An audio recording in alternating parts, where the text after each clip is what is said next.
Salut mes amis. Comment ça roule aujourd'hui? Si vous avez un coup de mou, j'ai un conseil pour vous. Tournez-vous vers le grand patron là-haut pour un coup de pouce divin. Croyez-moi, ça fait un bien fou. Moi, dès que je lui fais signe, je me sens sur un petit nuage. Avant de partir dans les nuages, je précise que personne n'est obligé de prier. D'ailleurs, des fois on se met à discuter avec le bon Dieu sans même s'en rendre compte, et ça lui met un sourire jusqu'aux oreilles. En parlant de l'histoire qui va suivre, c'est un récit captivant à lire aux enfants, et même aux adultes, qui met en lumière la foi et l'importance de chercher la vérité, comme le soulignait Jésus. Mais avant de commencer, plongez dans les mystères de l'évangile de Jean, prêts, partez et que la lecture commence. Jean chapitre 6 verset 35.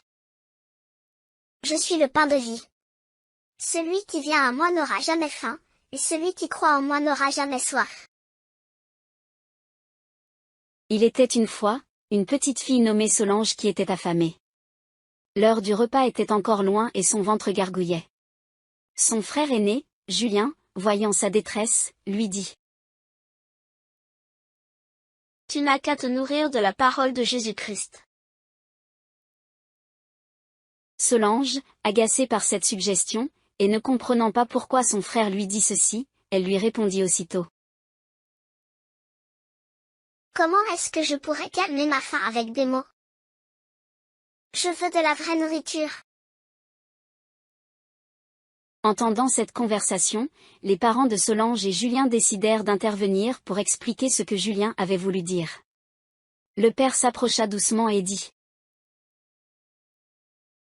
Ma chérie, ce que ton frère voulait dire, c'est que la parole de Jésus-Christ peut nourrir notre esprit, tout comme la nourriture nourrit notre corps. La mère ajouta: La parole de Jésus-Christ est comme un trésor rempli de sagesse, de vérité et d'amour. Lorsque nous lisons la Bible, écoutons des enseignements ou prions, nous nourrissons notre âme. Cela nous apporte la paix, la joie et la force dont nous avons besoin, même lorsque nous avons faim physiquement. Solange, maintenant plus calme par l'explication que sa maman venait de lui donner, voulait en savoir plus, elle lui demanda davantage de renseignements. Mais comment la parole de Jésus-Christ peut-elle me calmer lorsque j'ai faim? Maman, quand j'ai faim, j'aime bien des biscuits, des fruits, un petit sandwich, alors comment est-ce que je peux me nourrir de la façon que tu viens de me donner? Le père, après l'intervention de la maman et le questionnement de sa fille, se mit à son tour à poursuivre le dialogue afin de donner d'autres détails. Il lui rajoute: Lorsque nous nous tournons vers Jésus et que nous écoutons sa parole, cela nous rappelle que nous sommes aimés et que nous ne sommes pas seuls. Cela nous permet de trouver la force et la patience dans nos difficultés, y compris lorsque nous avons faim. Cela nous rappelle également de penser aux autres et d'être reconnaissants pour ce que nous avons. La maman, pensant que des paroles extraites de la Bible allaient certainement éclairer Solange. Elle décida de lui réciter un court extrait de l'évangile de Jean 6, 35, où Jésus dit: Je suis le pain de vie. Celui qui vient à moi n'aura jamais faim, et celui qui croit en moi n'aura jamais soif.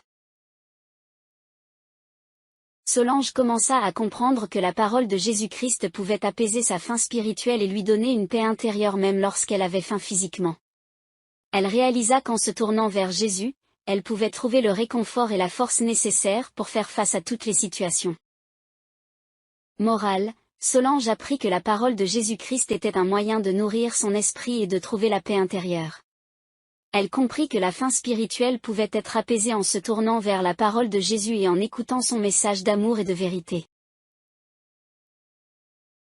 La quête spirituelle demeure un besoin essentiel pour ceux qui aspirent à découvrir les enseignements et la vérité de notre Dieu le Père et notre Seigneur Jésus-Christ. Alors les potes, avez-vous kiffé cette histoire?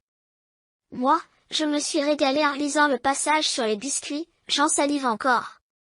On peut dire qu'on peut se régaler de 1000 façons. Maintenant, je réalise à quel point la nourriture pour l'âme est essentielle dans ma vie.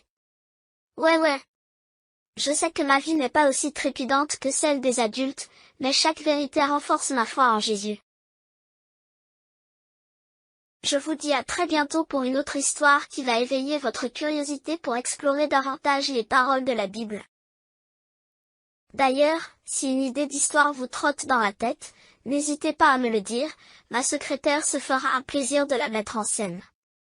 Et oui, on n'arrête pas le progrès, j'ai moi aussi une secrétaire. Ciao les amis!